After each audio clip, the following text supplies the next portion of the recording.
जानते हैं फिर कोई इमदाद हो ना पाएगी। जानते हैं फिर कोई इमदाद हो ना पाएगी, हिज्र से वीरान रूह आबाद हो ना पाएगी। गैर मुमकिन है अगर तीमारदारी आपसे, इश्क से सरताज फिर बीमार करना चाहिए।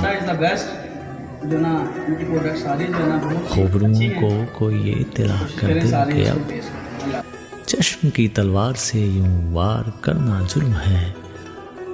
गैर वाजिब है अदाओं से ये सब दिलदोजियाँ, इन लबों से शर्बती गुफ्तार करना जुर्म है।